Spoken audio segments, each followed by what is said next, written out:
What's going on, man? It's your boy, Jay Holley, and we are back with another episode of Unfiltered with Jesse Holley.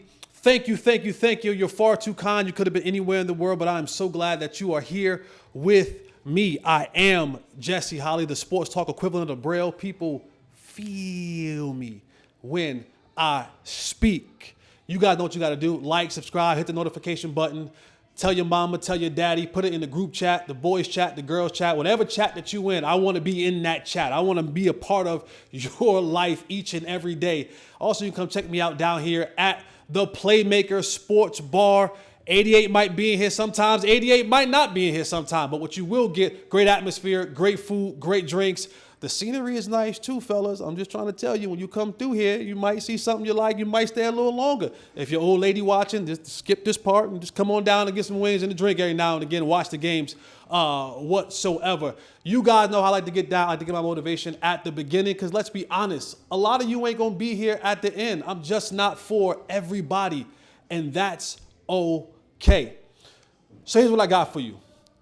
Let's start training and stop trying. In the year 2025, if we're supposed to be getting to it, let's get to it. Too often we're talking about, well, I'm going to try, I'm going to do my best. Let's start training ourselves. Let's start having the discipline to do whatever it is we need to do. It's school, start training yourself to go back to school. Certification, start training yourself. Get up in the morning, start getting a routine, start getting a schedule going on. I know that we all have stuff that we got to do in a day, but you got to start really having a level of dedication and discipline to the things that you want.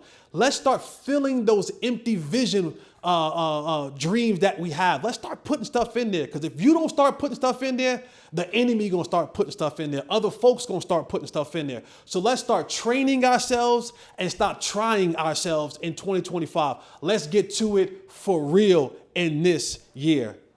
But guess what, y'all? We got company. We got company. The lights. Mr. Lights Out himself.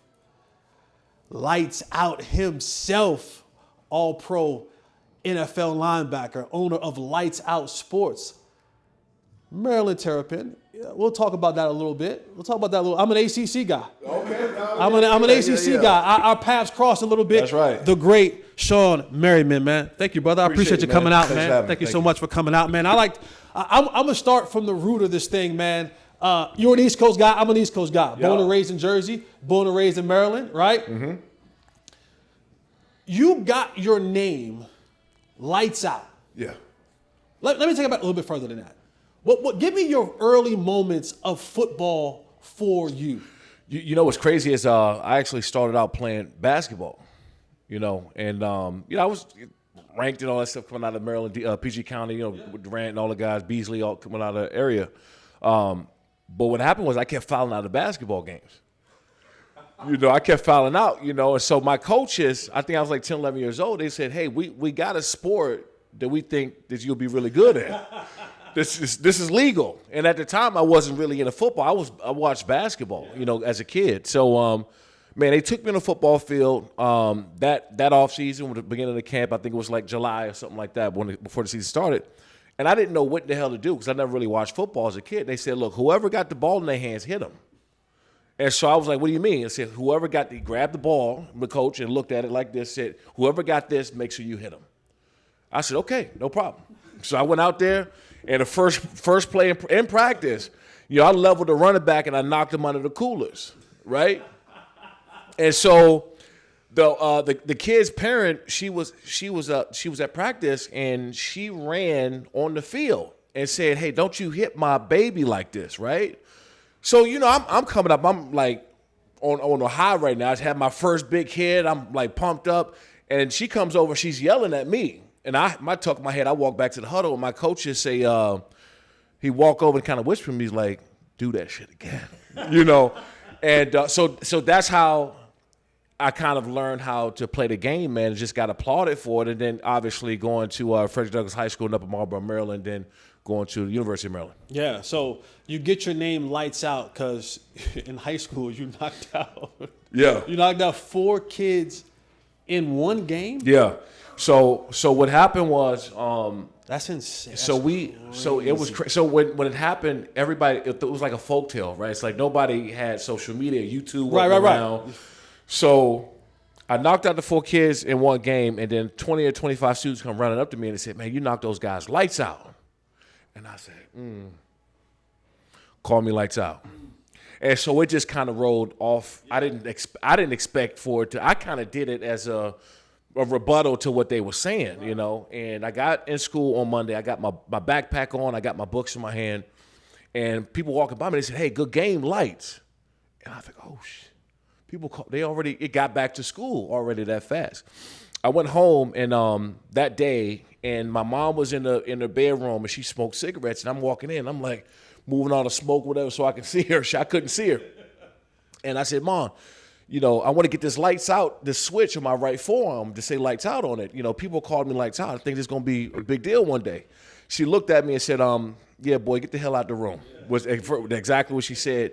And so every day when I got home from school, I like bothered the hell out of her. Finally, like that 10th or 11th day, she took me to get it, and that's when the whole thing kind of started. Wow, man, that's an incredible story. Like, it's so organic, right? Because a lot of times, you know, it don't really, like, unless the family gives you the nickname, right, or unless it comes organically, like, you really can't give yourself the nicknames. But so when it comes from the peers, because like when I was growing up, last name's Holley, so I was like you, I played basketball. I ain't want no parts of football, right? And it was just like, nah, I'm gonna go over here and play basketball. And I always played to the crowd. And so one day we're in the game, and I go off in the game, and one of the kids stand up, and he's like, stop. He goes, "Holley, Holley, Holley, Hollywood swinging," and he started dancing. And the next day at school, everybody was like, "What up, Hollywood? What up?" And I was like, wow. See? I was like, my name is Holley, so I was like, we're going with it. Yeah. And it just like through high school and through college, that was what people call me. So to have it organically, that's pretty dope. Yeah, and then you know too, it's like one of those things. It's like a name in Rucker Park, right? Like you got to earn it. Yeah, and you got to keep it too. Because in high school, you know, they called me that, so I earned it. People heard about me knocking guys out, and they kept seeing it in high school. When you get to college, you're a freshman. You know, so now you got the juniors and seniors. I remember, you know, E.J. Henderson played linebacker. So I came in, and E.J. Henderson, they would not call me lights out. Right. They just wasn't having the juniors. Denard Wilson, you know, who I just seen at the Shrine Bowl, played DB as a defensive coordinator for the Titans. Mm-hmm. None of them. Was Dante Foxworth? Dominique Foxworth. Yeah, Dominique Foxworth. All of them. They'll tell you the story. They wouldn't call me lights out. None of them. And then my freshman year, we were playing Georgia Tech on a Friday night. First time on ESPN, night game. I got in and I dropped in coverage, and the wide receiver Watkins came trailing across the field, and I'm dropping in the flats, and I catch him. Boom! This hits on YouTube. And I got up and I pointed at that damn light switch, and the crowd went crazy. That was it. You know, so I got on the sideline, and I remember, I think, you know, Neek might have been one of the first ones that came up and shook my hand and said, "You're good hit lights," yeah. Right? And so, but it's one of those things you gotta earn, because you know you got a nickname like Lights Out. You better go out there, because, and then also too, you become a target. You know, these other teams, your bulletin board material every single week. They're like, "Man, this dude not doing this damn sack dance. Whatever we need to do." Because I used to have boys in the other teams. They said, "Bro, they in the room, the meet rooms, they said they're not letting you get to the quarterback. They're gonna do whatever they need to do to make sure you stay off the quarterback." And so yeah, man, it's one of those things that, you know, I got early on, and then, you know, you kind of had to earn it after that. So your path goes from lights out in high school, and then you talked about you ended up at the University of Maryland, right? Ralph Friedgen, I believe, at the time. Right. Now, here's what you don't know. We're relatively the same age. I'm 41. You'll be 41 this year. Yeah, right? Mm-hmm. So I came on a recruiting visit to Maryland. Oh, man. Oh, man. Yeah. No, but I will. Some stories are just meant to be for the boys. Right, you know right. But no, Maryland was a school that I seriously considered going to at that time, because when I thought back, I played football and basketball at UNC during my time in college. And Maryland, you're talking about Ralph Friedgen had the football on lock. Right. They were really good football. And then the basketball team, you're talking about. They just won the championship. They had won a championship. This was Steve Blake and Juan Dixon and Chris Wilcox and Baxter and that whole crew, was running around there. And that was my very first scholarship offer. I remember getting there. And Ralph Friedgen is kind of sitting in his chair in his desk. He had this big window that faced the practice field, right? And I get in there. After the visit, I was there. Matter of fact, that was the year in Maryland where they beat Duke. Yes, they beat Duke in Maryland. I think Steve Blake, he makes the steal at the top of the key. That's when Jay Redick and all those guys. Okay. All those guys. Jay Willard, all of them. I think it was Jay Willard. No, JJ Redick. But he looked away and they make the steal anyway. And I remember sitting in Ralph Friedgen's office in the big, and he's sitting there and he opens his drawer and he kind of, slides a letter of intent across the table, and it was just like, what's up? Right. Basically, like, what's up? And I'm telling you, I was so close to signing with Maryland. And the only reason I didn't, I was hell-bent on getting away from Jersey. Right. I was like, ugh. You want to get out, get far enough away. I'm like, this is 3 hours. Yeah. I'm like, you know what I'm saying? I'm like, too many of y'all can jump in the car and be here by lunchtime. That's funny you was thinking about it like that, because now I'm thinking about it when I went to San Diego, that was one of the, I was like, oh man, this is nice. And I kept saying, I was like, man, because everybody, you're having this moment, and everybody's like, oh, we there. And I'm just like, I'm trying to get away from y'all. I'm like, I'm in this fishbowl. I'm trying to, like, none of y'all make it out. I've heard all the stories about how everybody was so good, and then, you don't make it out. But we had some good games. Again, I was looking up the score earlier today. In one game, y'all, it was a good game up until like the third quarter, and it was like 59-21. It just.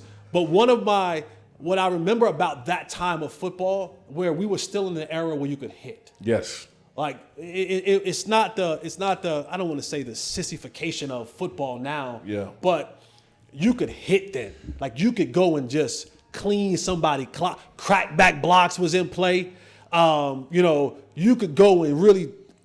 And to your point, really take somebody's lights out. Yeah, and too, I mean, I think this is a different time because of the information of what that cause is out there too. And I try not to have like this old school mind frame where a lot of these guys are like, oh, remember back in the day we had the leather helmets and you know what I mean? Like, so I hate because sometimes I want to tell these older guys, but dude, your time is past. Sit your old ass down. Right. You know what I mean? Just let these young guys doing it. So I don't necessarily think like they're soft. I just think they're playing according to the rules. And the rules make these guys soft. Like you can't do we can never play in this era, right? Because we would think too much. We not playing fast. That was the biggest thing about what we did. We played fast, and to look at what's going on right now, you'll constantly have to think if you're doing the right thing or not. I made a joke the other day. I said if I played now, I'd be playing for free.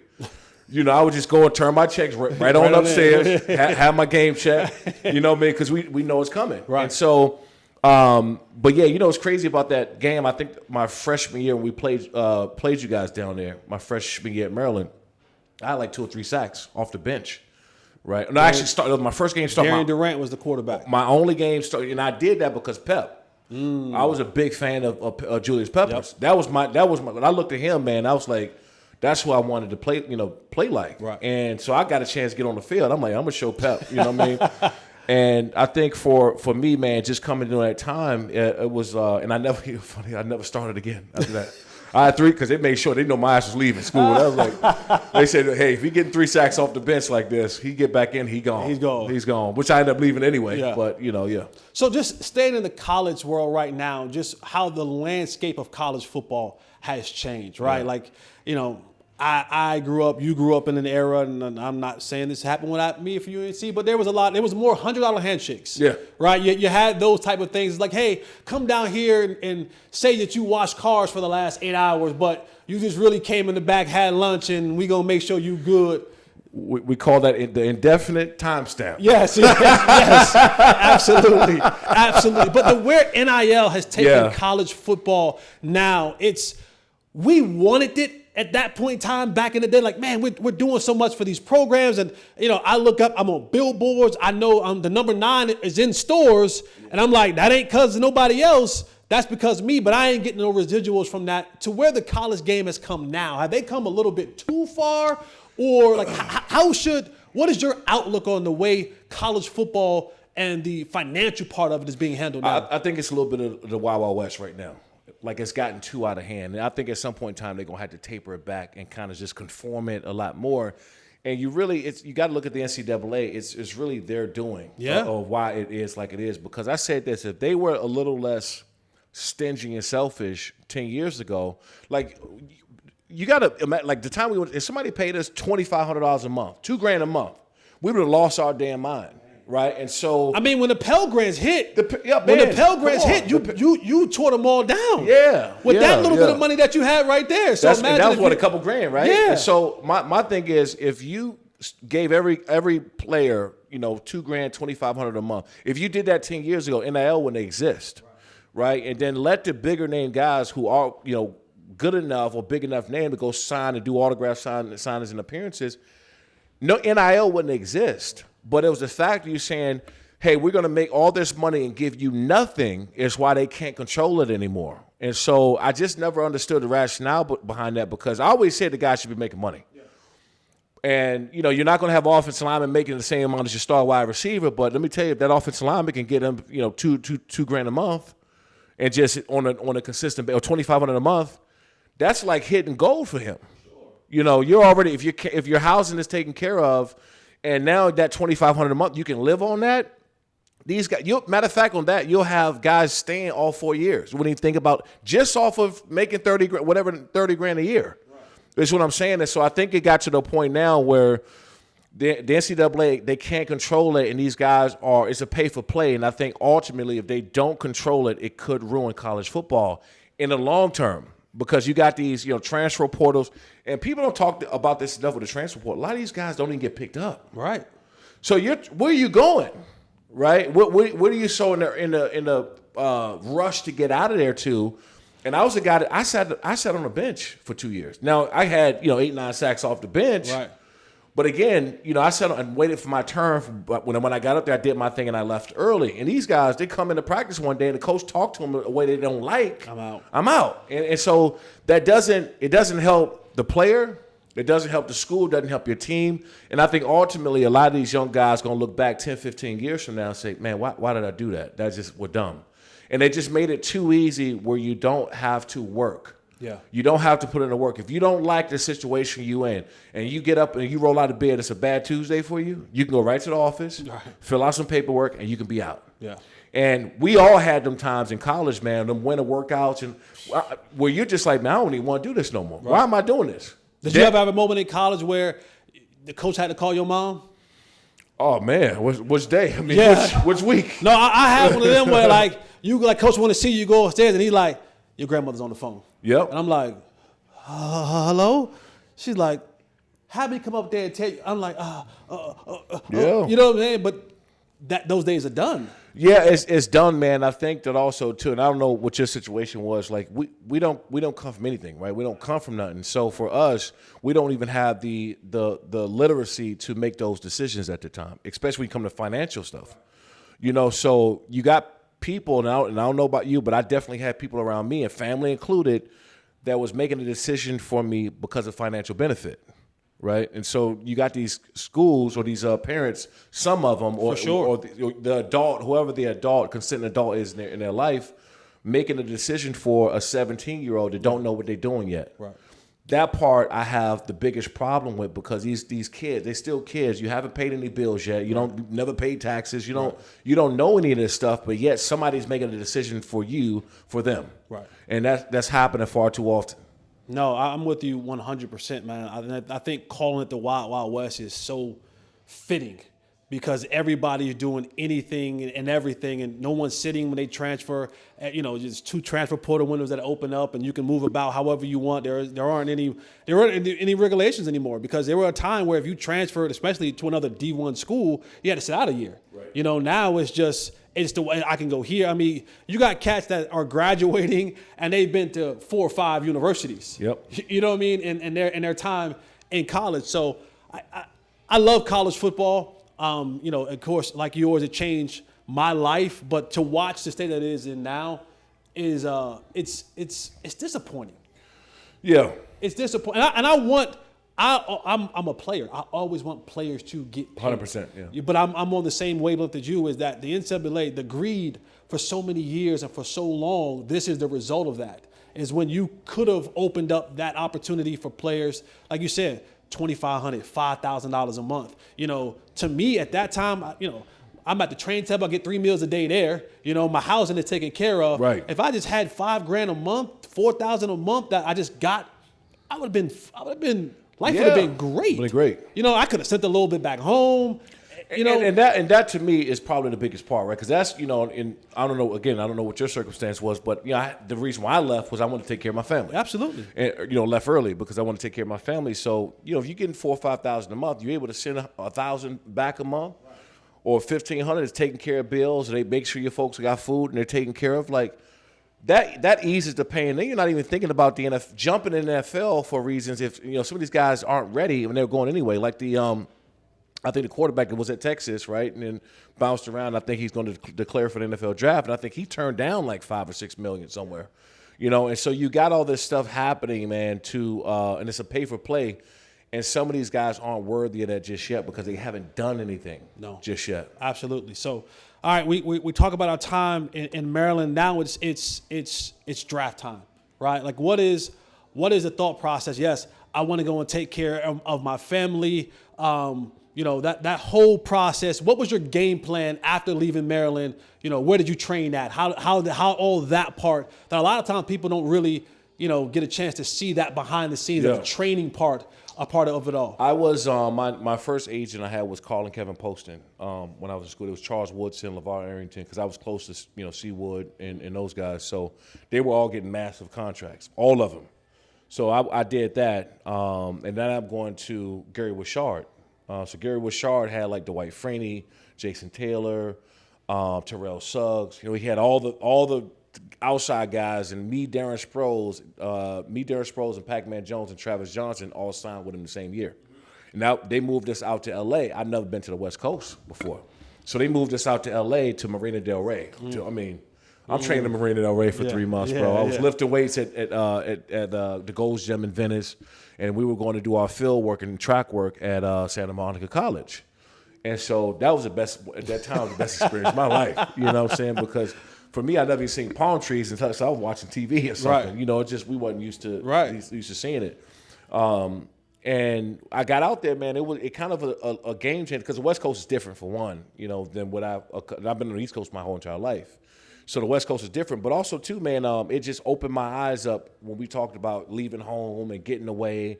You seen something different for the first time, and then I was hooked, man. You couldn't get my ass back home after that, And I love myself, Maryland, D.C. and all that. I love coming back home, and I still do a bunch of charity stuff at Maryland and still involved in community stuff. But I just love the West Coast. No, absolutely. So, all right, we get drafted by San Diego, What is life like for you as a rookie? Who are some of the vets that you walk into that locker room? When you walk in, you look around and you're like, is that LT? Is that Phillip Rivers? You're looking around and you're seeing these guys. What was that moment like for you? I was supposed to get drafted here. I know. We'll get into that. Yeah, we're gonna get into that. We're gonna talk about that. We're gonna talk about that. Yeah. So I walked in, man. It's kind of surreal because.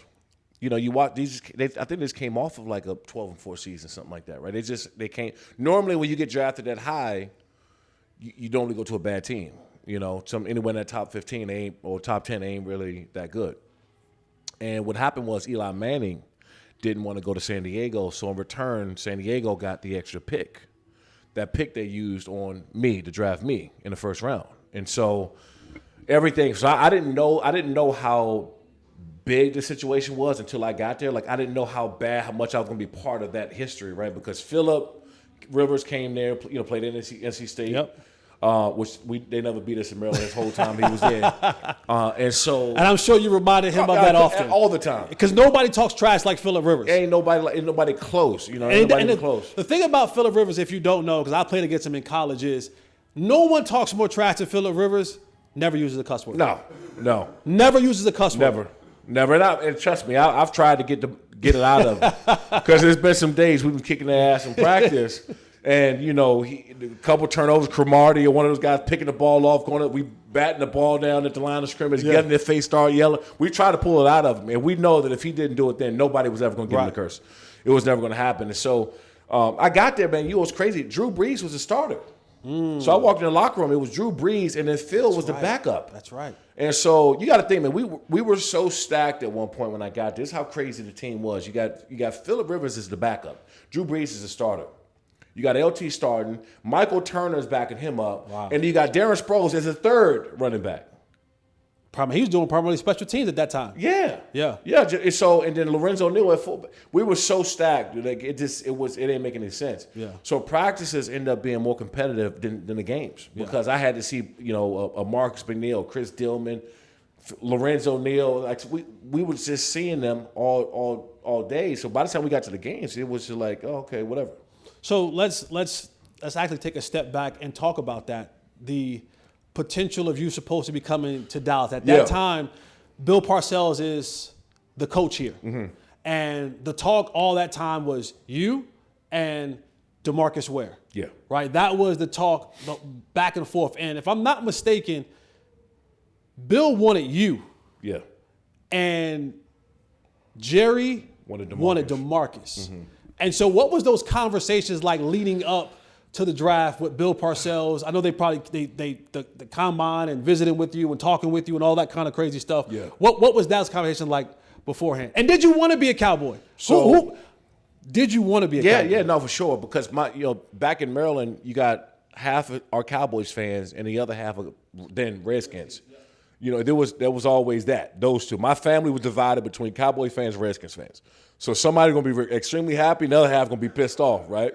And I got a funny story about the draft and all that stuff coming up too. So I took the visit. I went to visit the Redskins because I was home. So I went to see them. I went to see the Lions, Chargers, and Dallas. So I got to Dallas, and they flew in like 20 of their top guys they're looking at, right? 20 guys. We all walking around. They're showing us the facility. We're looking at the locker room. I walk into the weight room, and Larry Allen.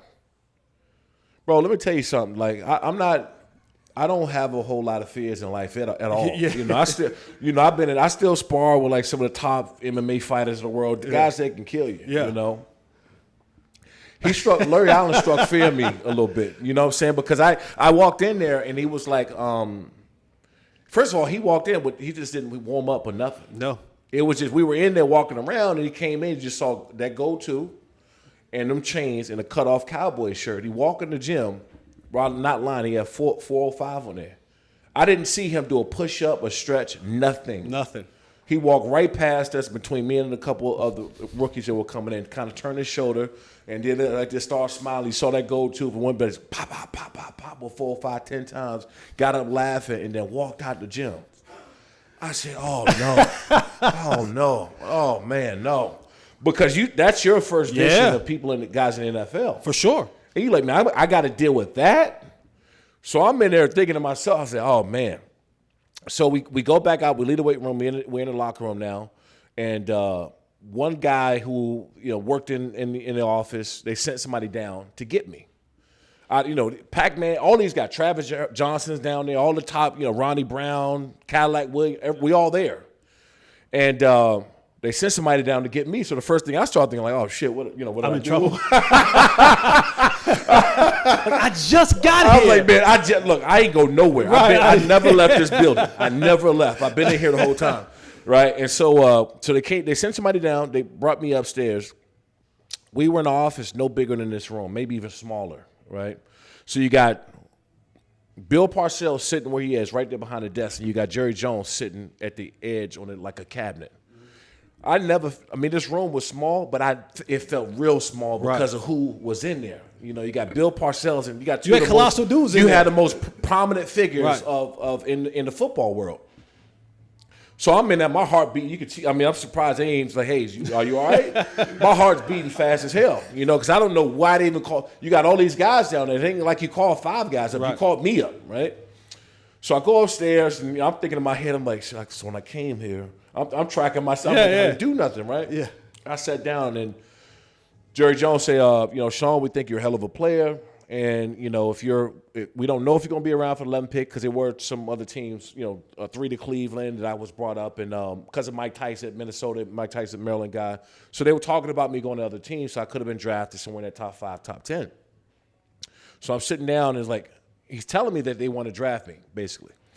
So this the kicker. So Jerry Jones like, hey, if you're there, we're really thinking about drafting. You're still there by the 11th pick. So Bill Parcells comes in there and says, yep, and when you get here, I'm going to work the dog shit out of you. This is what he told me.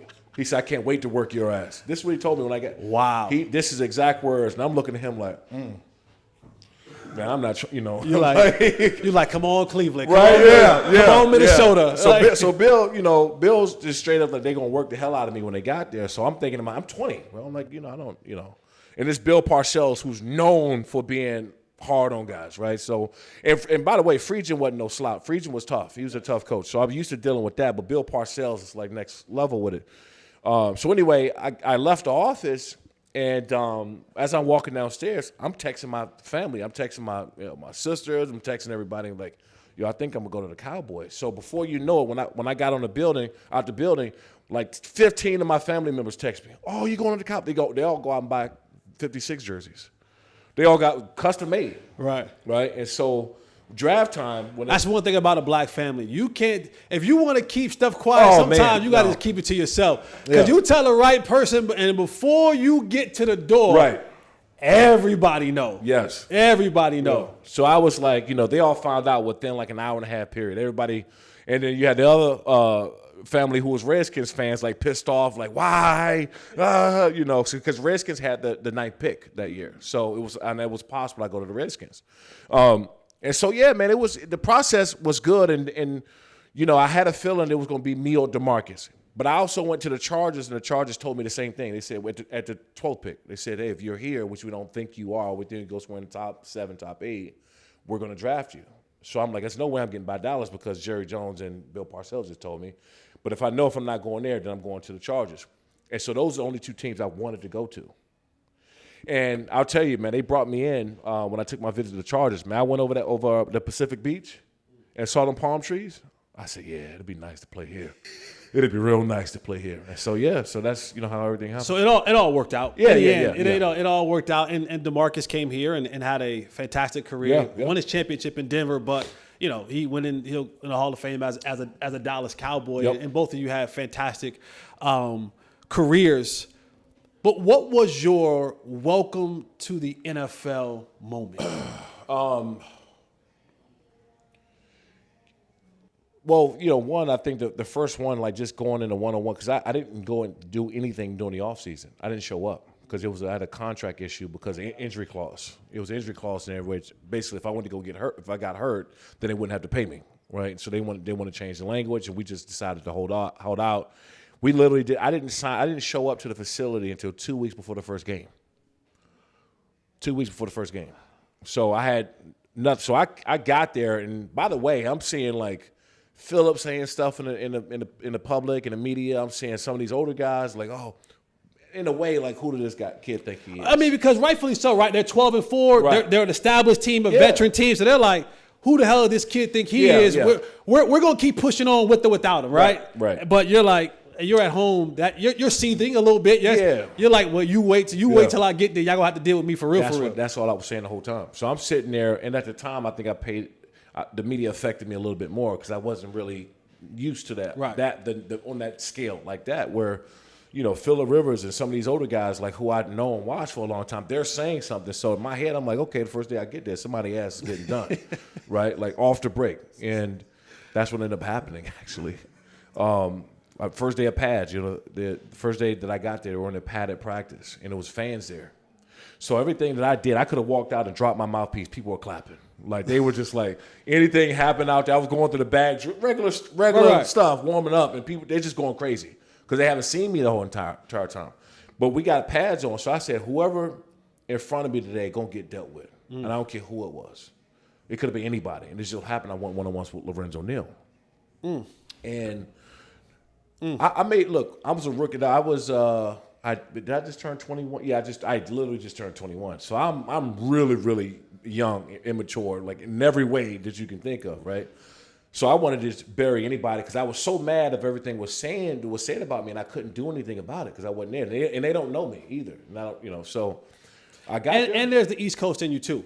Yeah. There's the East Coast in us that we already walk into a room with a little bit of chip. on our shoulder. 100%. That we already walk into a room and it's already like, I don't give who in here, like, what's up? Yes. So we already come into a situation like that's just who we are. That comes with the package. You get us, you gonna get that. Now, of course, you mature, you get older, you kind of humble it and mask it a little bit. But make no mistake about it, we walk into a room as East Coasters and it's like, hey, listen, I'm really good at what I do, so I don't give a damn what y'all talking about. What line up? That's what it was, and off of day one. And I was like such a big fan of Neal, because I watched him block for Corey. I mean, all these 1,000-yard rushers, Eddie George. I've watched, so I knew Lorenzo Neal, but it didn't matter that day who was in front of me, and so I blew Neal up in the one-on-one drills, blew him up. And that joker, I had to deal with Lorenzo Neal on special teams. Yeah, and when I tell you this is. If there is a such thing as a human rock, I found out the hard way. Continue. I found out the hard way. You're right. Continue. That's why I was going with it. Continue. I found out a terrible mistake that I made, terrible one, and I can't. I blew him up in the crowd. Mind you, it's 4,000 or 5,000 fans out there. It was the first day of fans allowed to practice, so I blew him up. And I'm literally stepping over him, and I was feeling myself and all that. I'll go back to around. For the next one up, and there's another running back up there, and Neal grabs him and pushes him out the way. And in my head, I'm thinking like, oh man, I've really made a bad mistake. At that time, I knew in back of my head that I made a terrible decision. And but you can't back down at that point. It's too late. It's too late. It's too late. At that point in time, and see, that's sometimes that happens. Like you'll be in a situation and you'll go, I don't really want to do this, but now I'm at a point of no return. Right. So now it's like, all right, I'm okay. Let's go. All right, let's go. He and that's what I said, man. Because he jumped up, he was like three players behind, as he walked up and grabbed the running back by his hips and literally like pushed him out the way. And I said, I know that aggression right there. I know what that means, right? And we went up again, and I just tried to do the same thing. Bull rush, blow him up. And when I tell you, it felt like I ran into this wall, and I never felt this before as a player. And I've seen all of them. My finger, you get a stinger, right? I got a stinger in both my shoulders at the same time. You get one of them.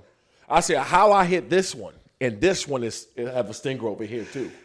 That's the whole nervous system is everything was off. Thrown off. Everything was off, and it felt like, and I'm not joking, man. It felt like the blood rushed from here to the back of my body all the way to the front, and my fingertips was numb. Yo, I said, man, and then it was bad. I mean, we just stood up. It was just like a big boom, but I never felt that impact before in my life. And I remember walking back, and I didn't want to show how bad it hurt. Right. But I walked back, and I was discombobulated, spots, fingers. I'm sitting up trying to shake it off. My arms just practically don't even work now at this point. I said, yeah. So after this we did. We created the brother-in-law. Right? We created the brother-in-law because if we kept going how we were going, somebody was going to make it to the game. Right? And so we actually, anytime there was a near set, he's coming to kick me out, we just stopped about a foot apart. Right. And I got in my gap, he blocked me, we good. Yeah. And the coaches agree with it, say, yeah, we don't need that. And for those of you who don't know, the brother-in-law system is like you have an agreement with somebody else on the other side of the ball, like, listen, we're gonna play fast, we're gonna play hard, but when we get to that moment, let's tone it down. Let's save me. Let's save you. Right. Because we got bigger fish to fry on Sunday. So you'll see that sometimes, and it's mainly with the trench dudes. Yes. It's a trench. It's a trench agreement. It's when you're in those trenches. It's like, and every now and again the heat gets turned up, and you'll have one of those moments. But for the most part, it's like, listen, when we on 9-on-7, we in goal line, we in certain situations. We don't have to have two rhinos running into each other. Because neither one of us ever going to back down. Right. And at some point in time, we're just going to be so banged up that we're not going to make it. Somebody not going to make it to Sunday. And that was the whole thing. But that was a mistake I made that I've never made again, with Neal ever. When did you feel like your respect amongst the team? Right? Because you're a rookie, no one cares about lights out, right? No one cares about what you did at Maryland. People understand that, hey, you're the 12th pick and you're here, like, especially to a team that's good. Yeah. to a team that's good, they're like, dude, with or without you, we rolling. Yeah. When do you feel like the respect came when they was like, hey, young fella, hey, Rook, you one of us now? Yeah. Probably when I knocked out Priest Holmes. That helps. That definitely, that helps. When I hit Priest, again, LT, they wouldn't call me lights out. They call me 56, or they call me Rook. They wouldn't call me lights out, and that obviously pissed me off and whatever. And so we were playing the Kansas City Chiefs at home my rookie year, and they had me off the line of scrimmage as a 3-4. I got off the line of scrimmage back now, so now I got to run at speed. He ran the opposite side. I hit him, got a clean hit right across the head. He was out for like 2 cold commercial breaks, like sleep, Actually, it was probably the first time in my life playing on the field where I was like scared that something happened. Something bad happened. Something bad happened. And so after that hit, I came over the sideline and LT put his hand out to me. He's like, hey, good hit, lights. He called me lights. And so that was like the first time that I kind of got respect from, some of those older guys. During your time in the league, was there one either running back, fullback, or tackle that you just like when you look at the schedule and you saw you had to play that joker, you was like, God, you was like, God damn, I got to deal with this joker for 4 quarters. It was always KC in that time because they had Willie Roaf, Brian Waters, you had Tony Richardson at fullback, and then you had Priest back there. Then when Priest got hurt, Larry Johnson stepped in. And people don't know, like Larry had a run for those, 3 or 4 years where he was, playing out of his mind. Man. So you had so you had that whole left, and people don't talk about it enough. So you obviously had TG, they had Tony Gonzalez. Right. People don't talk about Jason Dunn, the other tight end they had, who was 6'7", 290 pounds. Wow. So I knew that when we played them twice a year, that I was going to be sore that remainder of the week. Right. Because they ran a lot. They ran the ball, power set, counter powers, far, near. They were just bringing the ball down the field. Who was the head coach? Was Marty the head coach? No, Marty was our coach. Was your okay? Yeah, Marty. Okay, so Marty Ball was in San Diego. Yeah. Okay, but running the football back then was part of it. It was part of it. It was 12, 21 personnel, 22 personnel, and it was run the ball downhill at your opponent. And then for us, coming off the edge, you got to get up under that thing sometime when you're under the fullback, or sometime you got to get under that guard that's pulling, and they tight. Right. So most of the time you're just running right down the middle of people. Right. And I always said I'm just a suicide bomber at this point. I'm going to blow up anything I touch. Right. Because that's all you can do in that point, or they're gonna throw you up out of there. Right. But it was always a Chiefs because they were so just loaded with and their style and play, man. I had to get ready for those games. We all have witnessed it or been a part of it. And I think I remember hearing about, I was a part of, here in Dallas, one of the most talked about rookie dinners. I was a part of the Des Bryant $52,000 rookie dinner. If I'm not mistaken, you were part of a pretty expensive rookie dinner that, being the first round pick, you pay most, if not all, of that bill. What was that rookie dinner and the details into that one? Yeah, mine was $32,000, and probably one of the sickest days of my life. And so let me take a wild guess. There was Louis that was involved. 100%. I knew it. No question. But at the time, you got to think. At the time, I'm 21 years old. I don't know what Louis is. Right. I don't even know what the difference between that and that. Right. You know, even when I'm going to the club, okay, you get the standard Grey Goose bottle. Right. You're like, okay, yeah, I'm doing it big. I got Grey Goose. Right. But so we're sitting there, and I knew I was already prepared. Right. But at that time, my math wasn't mathing. Right. And we got there. So how it works is, if you're 4 years in, so if you vet it, if your teammates, so you got to take out the entire team. So you're 4 years in, you got to take out all the guys that's 4 years in. So it was a lot of guys. So we get there, and I'm like, I got it. I'm expecting it for it to be big, but big in my head is like 10 grand. Yeah. I'm like, I'm gonna get hit for this 10, and I'm sick about that. I'm already knowing it's coming. So we get in there. And the first round of drinks, since everybody got their single drinks, but then Drew Brees orders these bottles of wine. So again, I can't tell you a $10 bottle or $1,000. I don't know. Right. I've never bought a $1,000 bottle of wine because I don't know what it looks like. but I know he got 2 of them now, you know? And so I see the bottle of wine, so I'm thinking in my head, like, oh, okay, that's probably $100, maybe. Right. Not too crazy. And so this is where the Louis comes in. So Jamal Williams, our D tackle, orders a bottle of Louis, and it's me, him, and Antonio Gates. We're sitting there drinking this bottle. I don't know what it is. I know it just tastes really good, right? So I'm sitting there, and we're 3. It's like 4 of us drinking this bottle. So we're on empty now. We ran through this bottle in like 30 minutes, right? About 4 or 5 of us. I look at the waiter and I say, "Hey, let me get one more of those." And Gates said, "Oh, you sure?" I said, "Yeah, man. That's great."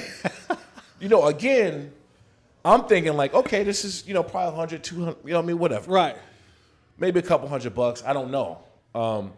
So anyway, we 45 minutes or out, we go through that one. So Antonio Gates, we all, you go through 2 bottles, you're kind of right. You're right. At that point, that's top shelf. Yes, but I don't know. Right. I don't know. So I'm sitting there, and they're coming over, and then Gates said, "Hey, oh, you sure?" I said, "Yeah, man. Like we already drinking, might as well bring another one." 3 bottles. So we're sitting there, and I'm having a great time at this point. We go 3 bottles in. I'm sitting there drinking. I don't even drink dark, and I don't even drink that. And it was great. And so we're sitting around, we're wrapping up, and the owner is a place called Papa Moose Grill in Del Mar. He comes and grabs me. He says, "Shawne, I need to see you in the back." I said, "What? I got my black card on. You can't tell me nothing. I got my black. Just come on, man. Just bring the bill so we can get out of here." "No, I think I need to see you in the back." I said, "Man, come on. Like, just bring the bill so I can go ahead and take care of this bill. We're going to leave." "Please, Shawne, come in the back." I said, this can't be good, right? So, you like hear sirens or something. You get that. Right. Behind you sober up real quick. You sober up. You hear something, you just sober up. Even if you really ain't drinking or nothing, like you get that sober moment. And so I just like, okay, this is not good. For the first time, I actually thought about everything that happened. So I get up and I walk back. They brought me next by the kitchen, And so I'm sitting there, and he brings out the receipt, and this receipt drops to my ankle, like one of those CVS, one of those CVS receipts, right? Yeah. So I'm going through, and I'm looking up. I'm going through. It's like one of those cartoons. They're looking at this long sheet of paper. This keeps going, and I lift it up, and I'm at the bottom. It's like 32,000. But it still hasn't kicked in yet. So I'm thinking like, oh, this ain't that bad. Only 3,200 and something. Now I'm saying, hold on. 1, 2, 3. Well, my knees buckled, right? I put my back against the wall in the kitchen. So I'm about to pass out. Yeah. I'm sick. And it's the first time I sobered up from everything we drank. I've never had that before. I sobered up from that walk to there to when he told me I was completely sober. And so he sitting there telling me my back is against. So, the bill was so bad, you start arguing about little shit that's on there. Like, hey, man, I don't even eat asparagus. You can take that off. Yeah. Hey, look. Those other two, you can take that off, man. Hey, look.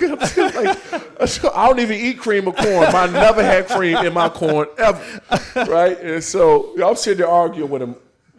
So I got the black card, So I'm like, you ever been somewhere and your car declined because you traveling or something? Yes. Just some kind of alert. You got to open it up and do all sorts of stuff, whatever. So I'm like, this is the perfect time. I hope this damn thing declines. I'm hoping because I know if it declines, I can go work something out with him later on. Right. But it's right there on the spot, and I don't have time to, kind of figure nothing out. Come back. Can I work payments out for you? Yeah. Can I give you 10 here? Can I give you the next check? I give you another 10. Man, look, if I come in here and do 2 appearances for you, right? So I'm sitting there, and they came back. That thing, it went through, no problem. 32,000. Nobody called me, because if they called me, I was going to act like I'm in hostage. I don't know what that is. Yeah. Go ahead and cancel that. Go ahead, decline that. Blink twice if you need help, right? So I'm sitting there. I'm like, I'm hoping they call. So I'm like, man, you know what? Just hold off on this right now so I can look through everything because I don't know if this bill is accurate. Right. That thing went straight through. No problem. Nobody called me nothing. I'm signing it, whatever. I'm sick walking out of there. And LT stands up, LaDainian stands up and gives up, which ended up being a really good speech. You know, how they was going to need me this year to come in and play, and all. It didn't make anything better. No. But anyway, it was a really, really good speech. So I'm looking at everybody the whole next week sideways. And I don't want to talk to nobody, dude. I'm like, because then I find out, you know, Drew Brees walks out with 2 wines like this. So I said, okay, that's what we on? No problem. So the whole week, man, I was looking at everybody sideways. But I think ultimately, man, I was happy about Dez because he broke my record. Listen, I'm going to give you the inside of that.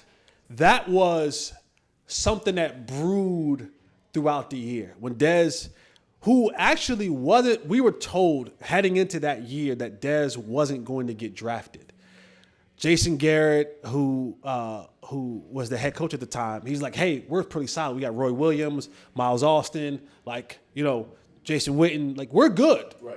You know, they had traded for Roy from Detroit, paid him $49 million. They're like, Miles had emerged, Patrick Creighton, you know, bunch of guys, and, you know, we were all in that group. And they're like, you know, we're going to really be headstrong on defense.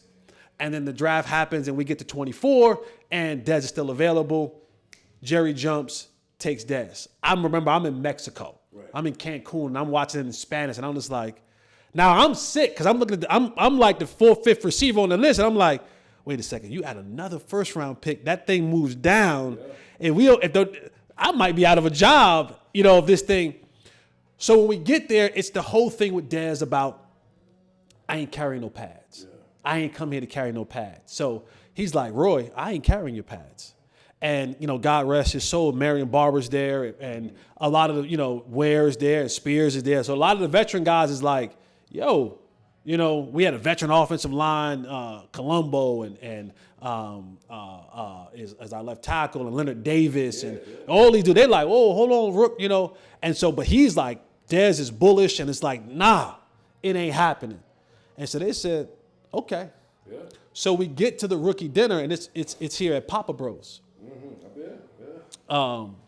Papa Bros. What is it? Papa Bros. Papa Bros. Yeah, Papa Bros. Papas. And, you know, we're in the back private room, and I'm like you. I don't know. I don't even drink. Right? I don't even drink. First thing that comes out, first of all, they're ordering the seafood towers. 10. Dez is late. So they're like, you know, they order 10 seafood towers. Oh. Right? And so now the drinks are starting to come, and Marion orders a bottle of Ace of Spades, the Magnum bottle. Oh, the Magnum. He pours it all out in a flower pot. He's not even drinking it. He's pouring it in a flower pot.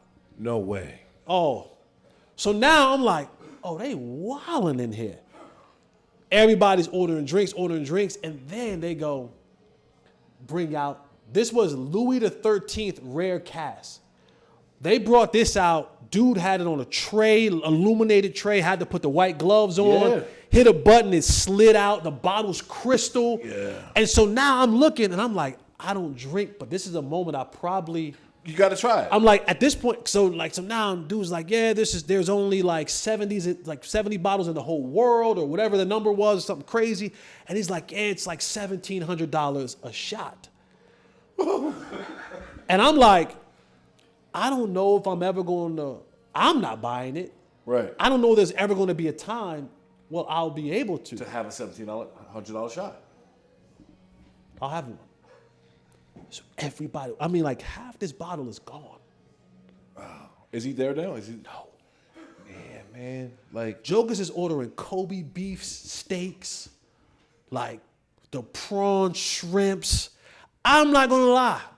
I ordered 2. I said, I'm going to eat one now, and I'm going to have steak and eggs in the morning. Oh. Like, so Jokers is going crazy. Right. He finally shows up. So now it's probably an hour and a half, 2 hours. Oh, he's 2 hours late. He's 2 hours late. Yeah, man. You can't set yourself up. So he comes in, and he's like excited. Hey, yo, no. And Jokers is like, cool. The bill comes. When the bill comes, they like, nah, you got it, Rook. They give the bill to Dez. He opens the bill, and I'm like, this about to get ugly. what the hell? I'm not paying this $52,000. Yeah.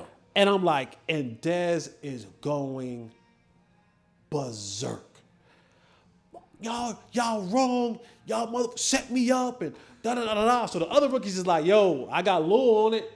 I got 3 on it. Right. I got 5 on it. You know what I'm saying? But most part, the rookie, the number 1 draft pick is supposed to hold bulk of that. Right. Yeah. So he's like, I'm not paying that. And no. So I'm like, oh, that's out. I'm out. I'm going. Now y'all figure this out. And so I leave. Of course, the next day they're like, we get into our offensive meeting. Right. And Jerry comes in there and he's like, I don't know what happened last night, but we can't have a situation like that anymore because nobody paid the bill. Right. They left. Dez was like, I'm not paying that. So the story is that Jerry just eventually paid it, took care of it. Right. But he was pissed. Jerry came in the next day because we left and that's a stain on the Cowboys name. Right. We're in the private room and, you don't want that to get out. Now, of course. Granted, there wasn't like real big social media back then. Yeah. But it came out in the paper a couple days later about this bill that was made that particular night. But it was a great night. Yeah. It was a great night. Oh, man. I mean, it had to been. It was had to a be great because night. I know what the $32,000 for me the damage that caused. What everybody had, I'd never seen more smiles before in my life. Oh, it was a great you left that night and you were full. You drank good, you ate good. You know how everybody called they little. Yeah. You made that phone call on the way out. Hey yo, meet me at the crib in 30.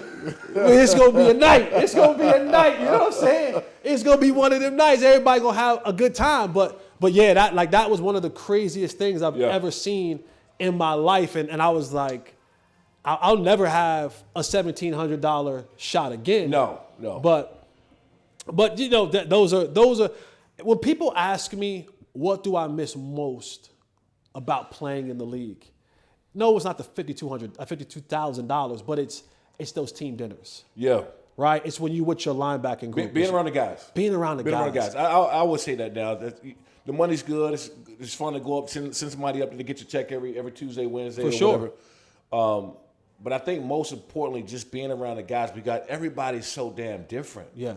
And so that's why, what's great about sports, but especially football, because we got a different, outlook on everything that we do. You might got some dudes from the Midwest, country boys from the South, some dudes from the city, and somehow, some way, everybody find a way, why he hanging out with him? Right. They ain't even the same.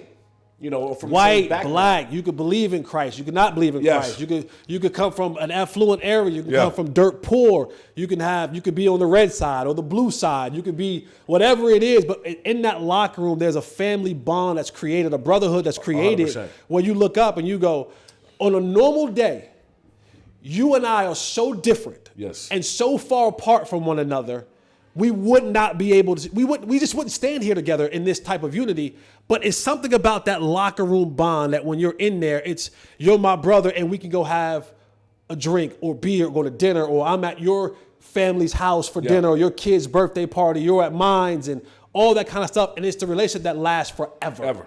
Ever. You got to. I mean, and with some of these, most of your teammates you don't see for years and years at a time. Yeah. Most, And then when y'all see each other, feel like y'all haven't missed a beat. And so that to me is something that I think, in my opinion, always is that why guys struggle. And the money, everybody got their problems, their demons, whatever you want to call it. But I think that you miss that because it's not like that out in the real world. Right. It's not like that. It's a lot of separation. There's a lot of hatred. There's a lot of people that's trying to divide. Right. And so people struggle out there because you got these sharks out there when it comes to business. I'm dealing with them all the time, and what I'm doing where it's not ain't no camaraderie, ain't no team. Everybody out for themselves. Right.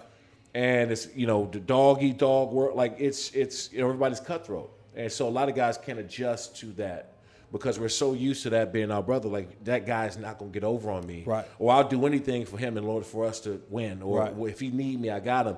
And it's not like that out here. So I always said that's the biggest problem why guys struggle transitioning out from the game. I have a saying. I can always tell who was a good teammate, a great teammate, and a piss poor teammate. I can stand from afar and I can have 5 of your teammates walk in here. How you greet them tells me how they were as teammates. Yep. If a dude walks in here and he was my teammate and I'm like, what up, dog? And I just give him one of them. Yep. That's probably a terrible teammate. You know what I'm saying? If he comes in here and I shake his hand, I respect you enough to shake your hand. But you probably will. I probably look at you in the locker room and probably like, you a sucker. Yeah.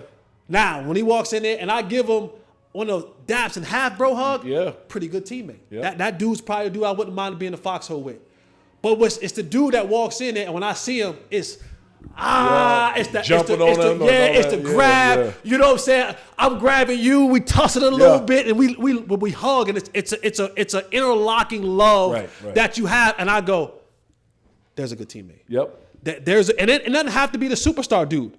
It could be the dude who was on the practice squad. It could be the dude who was the backup linebacker, the third or fourth tight end, the kicker. Yeah. But when you see him and when you give that embrace, I go, that's it. That's it. I go, that dude, no matter what position he played, no matter where he was at on the depth chart, if he gave him a hug like that, that dude was a good teammate to him. That dude was a guy that he could count on week in and week out. That's a dude, if the phone rang and his number's on the other end, he'd pick up for. 100%. The dude he gave the knuckles to, because we all in here, we gonna be cool. I'm gonna be cordial because we in here. We got a job to do. Right, but that it's that bear hug, and I always watch it like after the game when you see a quarterback or a player go from one team to the other, and he's playing the team he was a part of. When he goes back to that team, how they act after the game. You know what I mean? Like they waiting for him after the press conference, and the love on the field is real. And I go, that's the mark. Mm-hmm. That's the mark of a good team, and I do believe that's one of the things that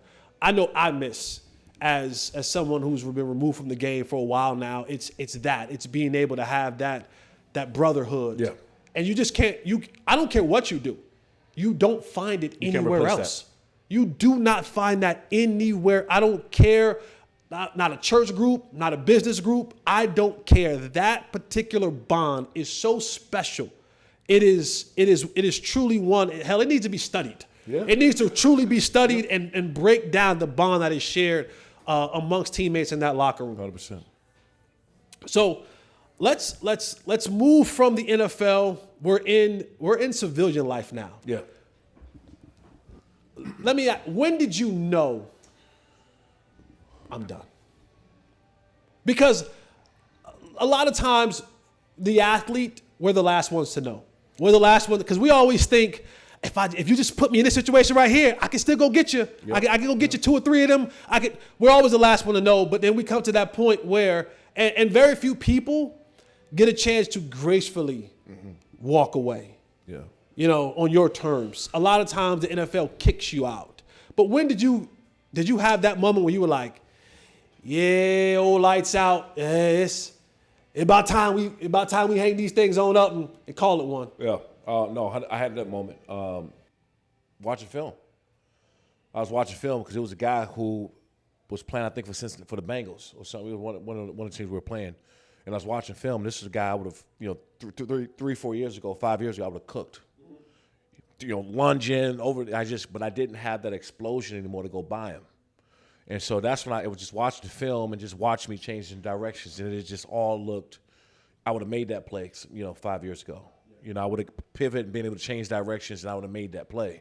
So I think you're right, man. We are the last ones to know because this is what makes us go. Our mentality is different than everybody else's out there where we can push ourselves past the normal limits, but our body's telling us that you can't do it. Yeah. Here's like, yeah. Your body's like, so one thing that was, probably the biggest part of my game was exploding off the line of scrimmage. I'm 265 pounds, come off the line of scrimmage. With that level of explosion, you're gonna mess some things up. You're gonna make some plays. And so when I tore my Achilles and I lost that, I became above average where I'll go out and get you a sack here and there, or I might have a good game, but the next game or two, I'll just be flashing around. Right. So I lost the ability to saying, we got to block him every single play and find out where he's on the field at all times. So I'll go out and make a sack or I'll make a big play, and then I might go missing for 2 quarters. And so that's when I knew that it was time for me to move on. And then 2, I was already set up right? I already had this, everything with Lights Out. I own the name and rights and trademarks since 2005 for Lights Out. So I already was ready to go into the next step, and I wanted to do TV, and I wanted to do other stuff. And the only way that I was going to come back and it wasn't even really the money at that point, it was almost a situation. Right. Buffalo, Doug Whaley had asked me to come back that year after the season because I actually finished up pretty strong. She's like, man, my last game in Buffalo was the best game I played my entire time there, and against the Jets. And they asked me to come back, and I just knew in my head, and I kind of shook my head at the time, but I knew in my head I was done. I was done. So yeah, man, I was, it wasn't a problem. I never had that, kind of separation, moving on, and I'm thinking like, oh man, I got to go back. Like I knew I was done, not just physically, but also too, if I couldn't compete at that level anymore, it was like killing me inside that I couldn't do it no more. So it was more of a struggle to go back and play than being out of it. I felt like the pressure was off when I was done. I was like, I'm done. I don't have to force myself to be who I was no more. And I felt comfortable enough to move on, and then I was in the fight business. I started back when I was playing in the mid 2000s. I started training with like Randy Couture and some of these bigger MMA guys, because I wanted to work on my hands. That's why I started to do it, and I just fell in love with the sport. And so every offseason I would go train with these guys. So I actually was going to fight when I retired. I was talking to Bellator, was the MMA fight league, in 2015-16 about having a fight. So I retired, I think, in 13. And so I was training for a full year, and I was doing my broadcast and stuff, whatever, but I was going to fight possibly in Bellator. And that just didn't happen because I was like before my time when you talk about other athletes and YouTubers, these social media guys getting these big paychecks for fighting. I was just ahead of my time because the money I was asking for, they'll throw it at you now. Yeah, chump change back. It's nothing, but I think at the time I was so early that they didn't understand that, hey, you got this former All-Pro linebacker that can whoop some ass. We might be able to sell some pay-per-views off of him. So the number I was asking for was just astronomical to them. And now we're just like, if I chose to do it now and I was that age, it's like, what ACH or you want, what kind of wire you want? Right. But I was always ahead of my time. But anyway, what that deal was, I started to work with Bellator a lot. I was like in all of their meetings. I was like doing marketing stuff with them, a lot of media, a lot of promoting of the bigger fights with like Tito Ortiz and like all the big guys, Rampage. And so I knew about the business of MMA, learning how to negotiate venue deals, which venues to stay out of was going to cost too much because they're too expensive, like the production. So, like I knew all this stuff. So by the time I started launching everything of mine with Lights Out, I had 3 years under my belt. Did you have any business mentors at that time? Like you talked about like being around Bellator. I mean, of course, we all talk about guys like Dana White now, who's, the top dog in the business, but like were there any other kind of mentors that you may have had at that time for the business side of understanding, like you were talking about the venues and the production and just kind of that overhead cost that you would have to pay and how to get the return from that? I think one of the biggest blessings, like for all of us, is that we played on the biggest stages there is in the States, at least in the U.S., which is football. Nothing will ever be bigger than football here in the country, ever. I don't care how big. I love UFC, love MMA, love combat sports, but nothing will ever be bigger than football. So we played at the highest level. So when you do that, you walk into the room as somebody, and I'm not saying you don't have to be, Shawne Merriman. You don't have to be a big name or a name that people know. You did it at the highest level, and people know who you are. So we're capable of walking into most rooms that people can't. So I came in there at, people knew who I was, but I also had this curiosity to do more. And, early on, man, Donald Trump was a mentor of mine. He was somebody that took me under his. We met in the end of 2000 after my rookie in 2005 at the Muhammad Ali charity event for Parkinson's. And we stayed in touch, man. I would go see him every offseason, spend like a week or two with him every offseason. And he took care of me, and this is before politics and before he was just like, I like you. You are about business. I see where you're going with everything, and I want to help. And so I would go to the Trump Tower, and I would just hang out with him all the time, ask questions. I would go in different departments, licensing, real estate. And I learned a lot. And that was the start of me having access to learn from the biggest. So just asking a lot of questions. Again, I played in NFL, so he knew I was. So I had access to doing certain things. And the curiosity is what really helped me get there. And then when I retired, it was very industry specific and people had questions about. So when I was doing apparel, because I was selling Tilly's and DTLRs, like I was selling 190 doors in the country, lights out apparel, clothes. So I had Stephen Jonah and some of these guys who were doing big business with Walmart and stuff like that, or licensing. So I learned licensing in the clothing. I was in Harpen and licensing in the clothing industry.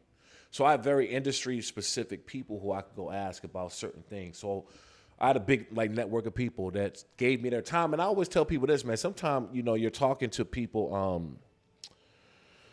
It's not about them giving you money. If they are super successful and they give you their time, that's sometimes just as good as money. Right. Because what it's doing is helping you to not make those mistakes that they made. Right. Spend a lot of money, time, attorneys, and all this shit you got to deal with. So I just had a head start on a lot of stuff, man, because I was willing to take time, spend the time learning, and ask questions. So when I worked with Bellator before I launched Lights Out Extreme Fighter for like 2 years, before I even got into the business. And I was sitting in meetings asking questions and, whatever, sponsorship, everything. I was like, hey, what is that? Who's that sponsor? Why is he sitting in the front row? Oh, we give our sponsors tickets when they, okay, all right. Yeah. So it was a constant of that, man. And then I negotiated, because I was at Fox Sports on the broadcasting side, and UFC had left to go to ESPN, and I negotiated my first deal with Fox Sports for my MMA because I've had experience doing it already. So I was very fortunate when it came to that type of stuff. I try to tell young players, I've been fortunate enough to, I played here for the Cowboys for 3 seasons, and one of the things that I get a chance to go back into is talk to the rookies every single year. Shout out to my guy, Brian Wansley. And I always try to tell them, I go, you're never going to be in a more hotter position than you are right now. Yeah. And I'm like, no matter what field it is, it doesn't, if you want to learn how to have the chicken coops, it doesn't matter.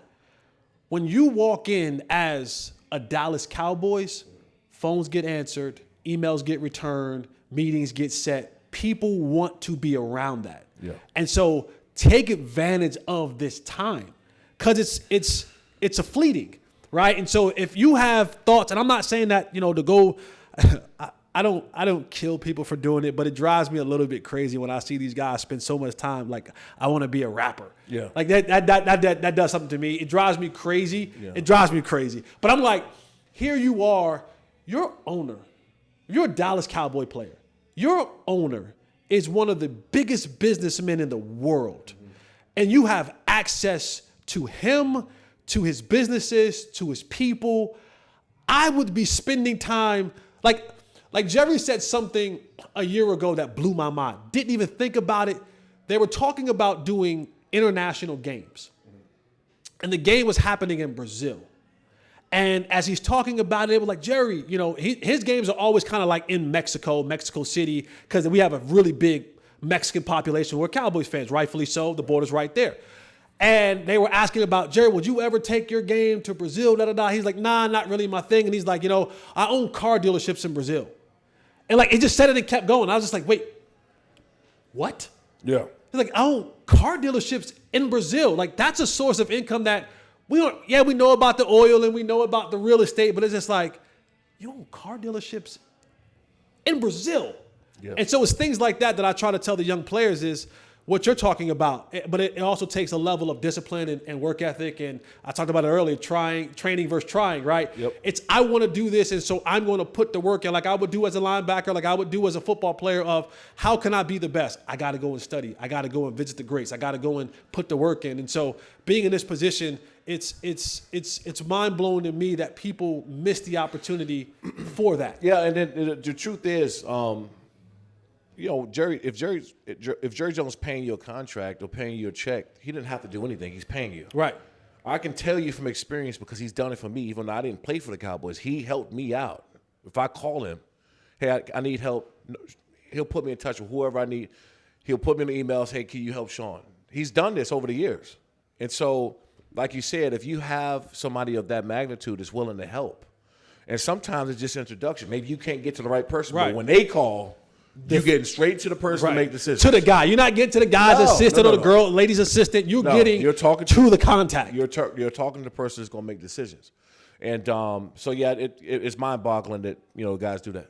So tell me more about Lights Out. Like we know where Lights Out is today. Yeah. What is the Shawne Merriman plan for Lights Out in the next 5, 10, 15 years? Where are you taking this thing? Where are you taking the sport of mixed martial arts and combat fighting? I think for me, like I don't think outside the box. I actually live outside of it. To the point where my people that work on the staff is around me. They got to be like, Shawne, you can't, because if it's up to me, I'm staying out the box. Where people are just afraid of going because they're afraid of failing. Right? They're afraid of failing, and I think I don't have that gene in me. But I do keep people around now because I'm smarter to be a little bit more thoughtful. Because I'll just go. Yeah. If I see something I like it, I'm going to do it. I don't care how crazy it is. If the crazier it sounds, the more and more I want to go do it. And so when I launched Lights Out Extreme Fighting and being in the UFC, my first UFC fight I went to was Chuck Liddell and Randy Couture in 2005. First one. And I remember walking in there the first time, and I felt that energy. And it was the same energy that we felt run out to that stadium. And I've been to other stuff before. I've been to NBA games. This was different for me. So I knew I wanted to be in a sport. I just didn't know how. So I started training with the guys. And when you're training with the Randy Coutures of the world and Chuck Liddells and Tito, when you're around these guys, you meet the top managers. You meet the top gyms. You meet the top coaches. So you're just in that environment all the time, and that's to the point where I started going and like presenting at the MMA awards. Not it wasn't even in the MMA yet. That's how much I was around it, And so when I launched Lights Out Extreme Fighting, it was like an opportunity for me to take all this knowledge of what I had. We walked out on Sunday Night Football before, Monday Night Football. We see what that production looks like. Not too many people in this world ever see anything like that. They might see it from the stands or see it on TV, but you don't get a chance to see that damn rope and that camera hanging over your head flying, right? It's a different level of stuff. So I took everything that I've been around for all these years, and I wanted to start implementing stuff that I thought that was missing from the sport. And so also having a background in football and NFL, kind of having those fans come over and like, hey, Shawne's starting this new MMA league. Let's go check it out. And so I start bringing these new eyeballs all the time. And I've saw other leagues try to get out there and compete with the UFC. And I'm like, what if you just become the next one up from the UFC? What if you just sending guys there? I was like, because I always thought that every major league sport needed a minor league. Everyone.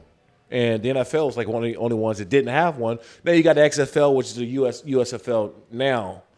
But I think that everyone needed a minor league. And so I was like, you can be big in your own right? And so I was like, well, I can do this because I got experience in production. So I started hiring people from Fox Sports, from NFL, all these places I've been.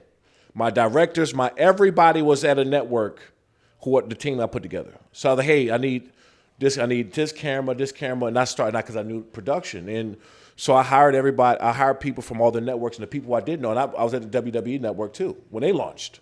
So I had my producer of my very first show was at WWE for like 25 years.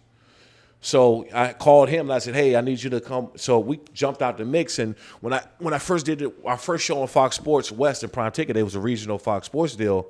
Like we tied the Anaheim Ducks in viewership. And when people saw it, it looked like a promotion, it looked like an organization been around for a long time because I had experience in production. So that's when. And I don't know if how much you have that, but we get this a lot as being athletes. You're only known as one thing. Yep. And so people are so surprised when you can do other shit and you can do other shit better than them or better than another person. But you have to, I feel like we're always in a position where you got to do something extravagant just so you get that same respect. So everything that I started doing real big. It had to be the best production. Right, it had to be the best people working it. We had the best up and coming fighters. Yeah, everything had to be the best, just so somebody can say, "Man, yeah, that's he's not a football player anymore. He's that." So I had to go overboard in everything that I was doing. I had to be perfect in everything I was doing because if not, it was like, "Oh, yeah, football players trying to come over here and do that." And it's like, no. I actually understand production. I understand this business, and I put this team together of matchmakers and all these people. I brought all these people in, and so I think for me, man. It was the ability to not have to go through certain levels because we all got ideas, but we got to go check with other people to get in order to push them through. So I got to a point where I got kind of tired of that too, where I was giving up my ideas, I was giving up my time and doing all this other stuff, but I had to, when I wanted to pull the trigger and get something done, I couldn't do it because I was at somewhere else. Right. So that was one of the main reasons why, I kind of got into the sport, but also the growth that we've had in the last couple of years has just been insane. With success, with growth comes those failures. Yeah. And I think you can't tell the success story to people, and I don't think you could stand on the success story but also out letting folks know, boy, that right there was where I effed up. What was, when you look back just over, and it could be career wise, but it could be business wise. What was one of those moments where you were like, yeah, I effed that one up. That was a major failure there. I think, we just talked about, the camaraderie and stuff in the locker room, right? And we think that everybody have a code of ethics. So when you get in our real world, like we're used to doing the right thing, or at least trying to, and not screwing anybody over. Like, no, we can't do in that kind of business. So I think for me, it was kind of be more of naive. Right? And you get into the business, into a bunch of sharks. It's combat sports business. I mean, you got managers, you got all the people doing all kind of shit behind the back, behind the table. Like, just it's pretty crazy. And so, I got in bed with guys early on who I trusted, who I thought was doing the right thing. I had partners originally in the company, and then now I don't, obviously. Right. But I think for me, is thinking that somebody was going to work and put in what I put in and do the right thing always. Because you don't do that to your partners. You don't do that to people, right? Because I don't do business that way. Because I believe I'm going to win anyway, so I ain't got to screw you over, So I think that was probably the biggest mistake, and not really understanding my access to stuff that they didn't have, and just really trusting, man. So it was quick. It was like a year's time. It wasn't, yeah. So... And forgive me for asking this question, but I got to ask it, because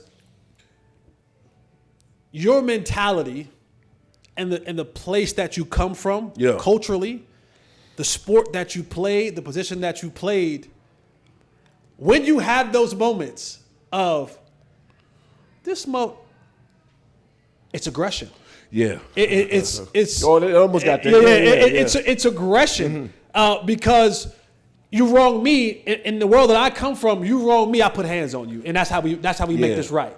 So in the business world, I mean, I'm sure you got long lawyers on retainers, and they good lawyers, but it's that balance of, I'm a businessman now.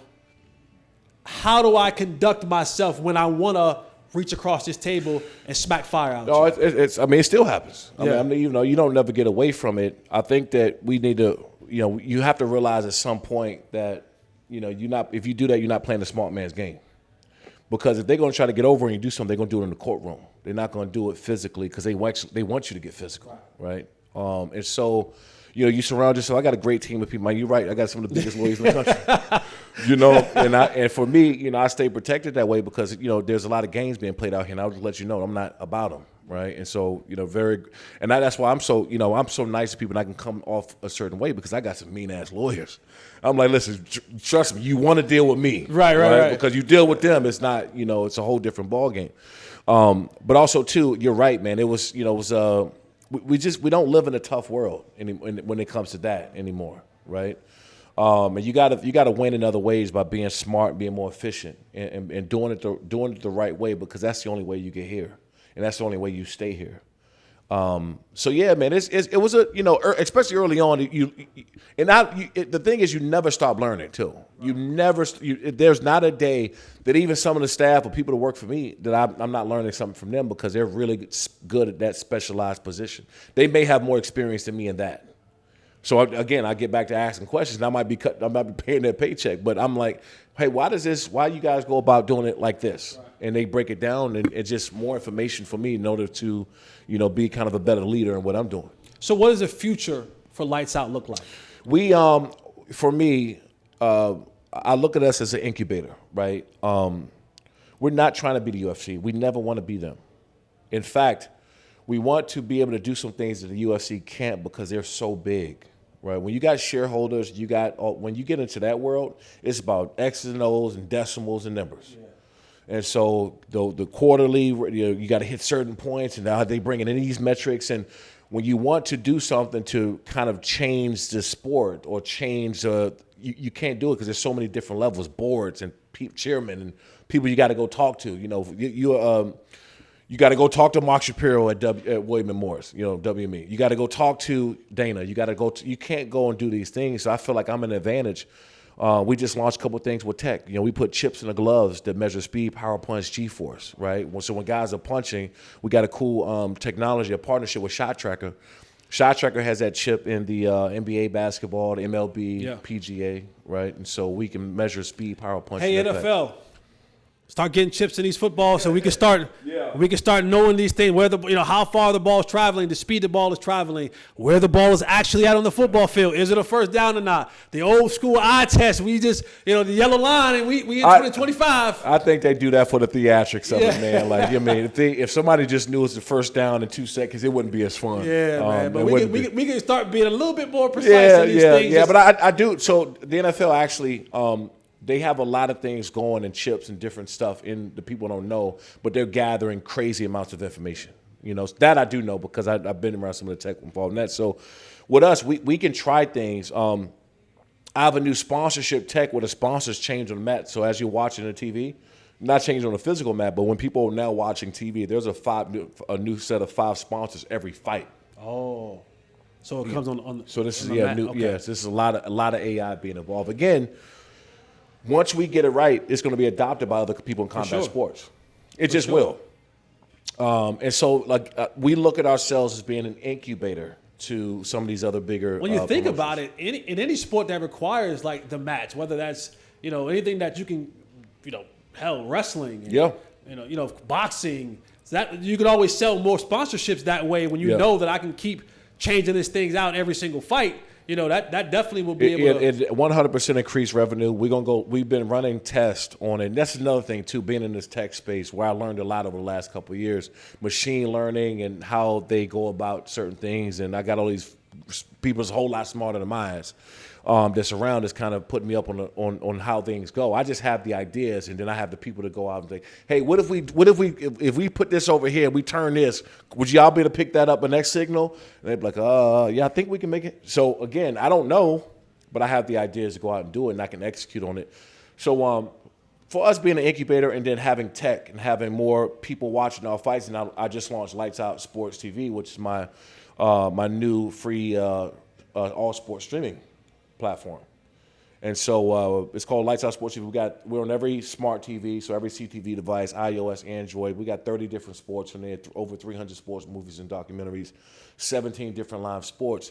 And then we just finished up the Shrine Bowl. We just finished up the East-West Shrine Bowl practice, which is like crazy because they've been around 100 years and never live streamed their practice. Never live stream their practice. So, when I first started talking to them, I'm like, I've been watching Senior Bowl live stream practice for years. Right. I said, why don't you have one? And then we got that done. But I think it was one of the best, personally, because obviously you like still being around the game. And I love MMA, don't get me wrong. We got great fighters, and I love being around the sport. But you get a chance to get an opportunity to get that. These guys are going to be drafted, and being around that again, it's a different kind of personal feeling. To be, to have. All right, just a couple more, and I'll let you go. What makes Shawne Merriman happy?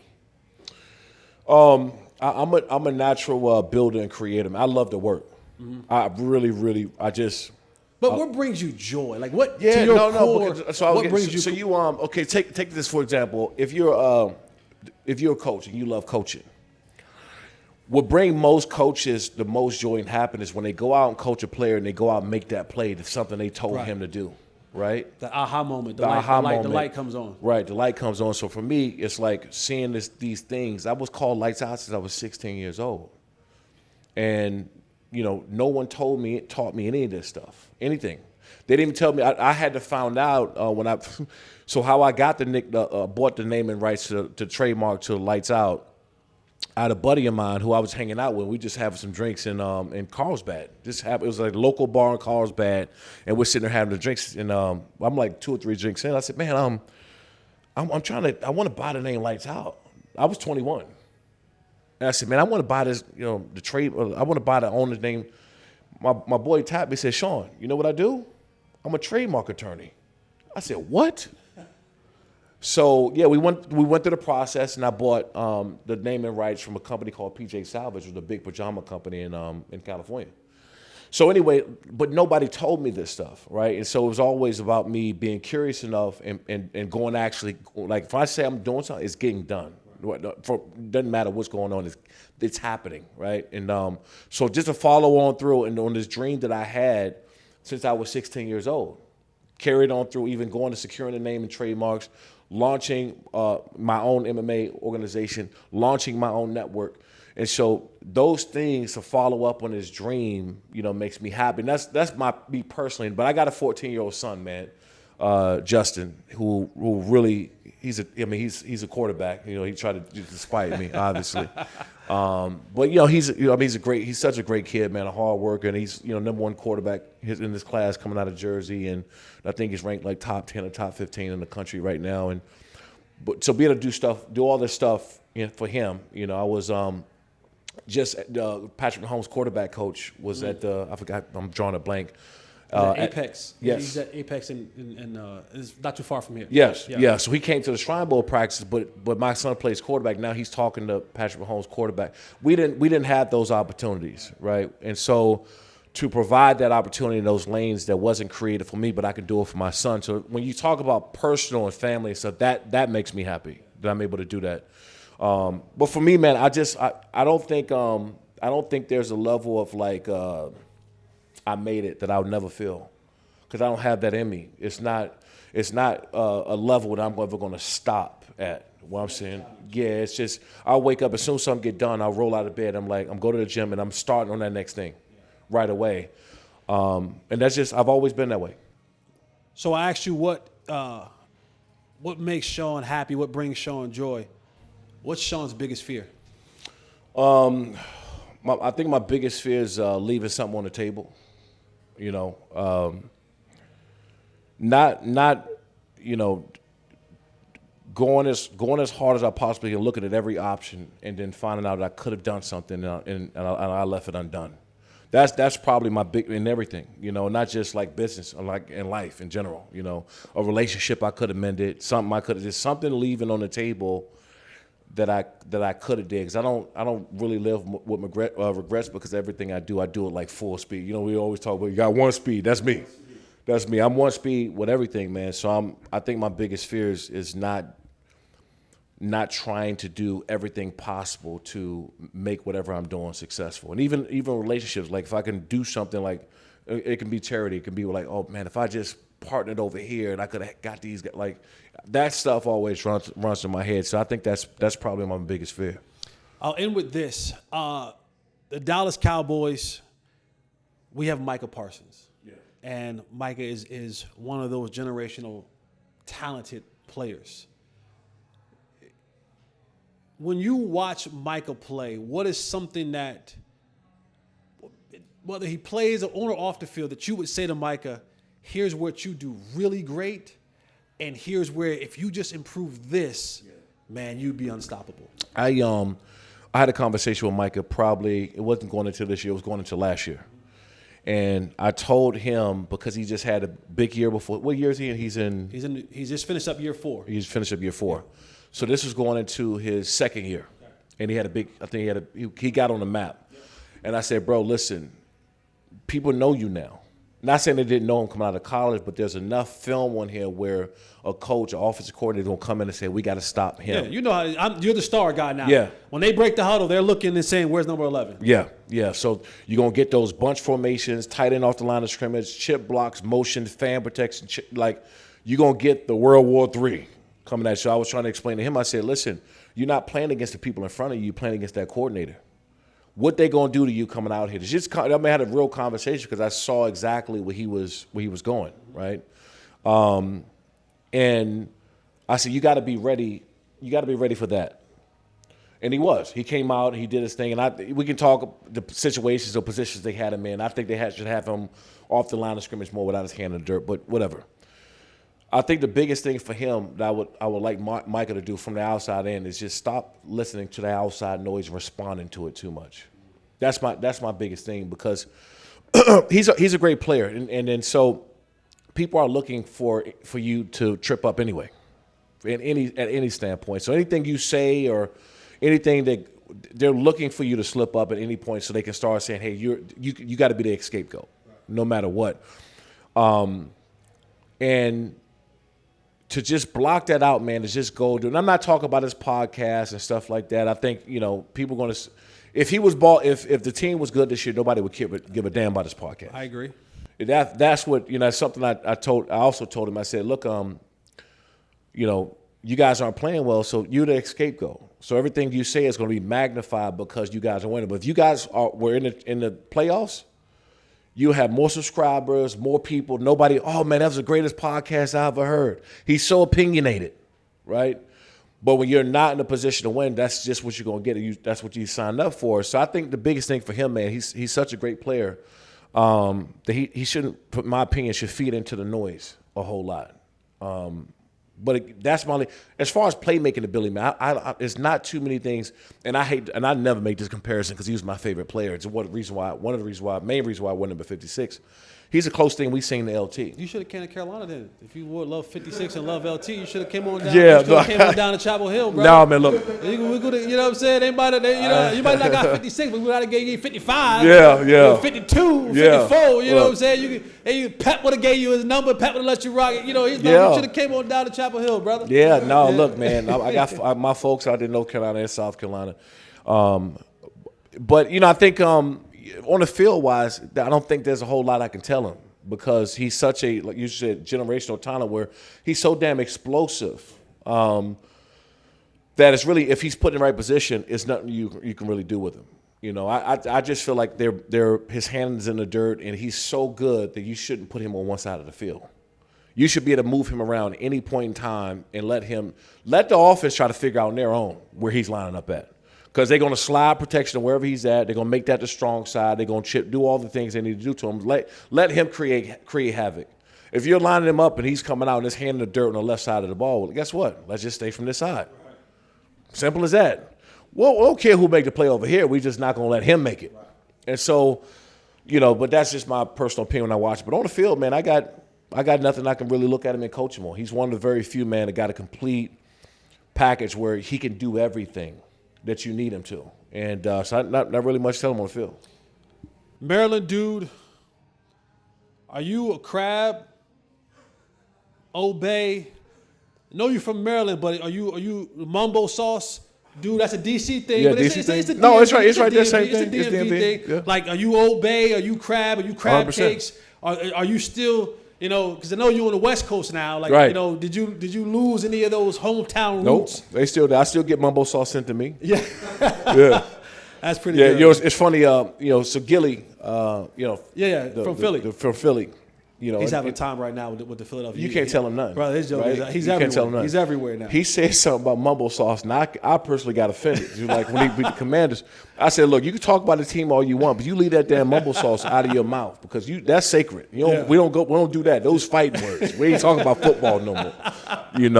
And he laughed at it, man. But yeah, that's I grew up in PG County, man. So that's what we grew up on. I appreciate you, brother. Anything else you want to promote, talk about, what you got going on? Yeah, we got a big fight February 7th in Long Beach, California. We'll be live on Lightside Sports TV. You can download Lightside Sports TV on every major CTV platform. We got 14 fights in the night, man. I think 14 fights. And so a lot of these guys, we got 2 guys on the card. There's probably 1 or 2 more fights than us. They're either going to go to Dana White's Contender Series or the UFC. And so every fight we have, we try to bring up the next up-and-coming superstar. Dope, man. I appreciate you, man. You got it, bro. Man, hopefully one day our paths will be able to cross again. Absolutely. We were supposed to work this weekend.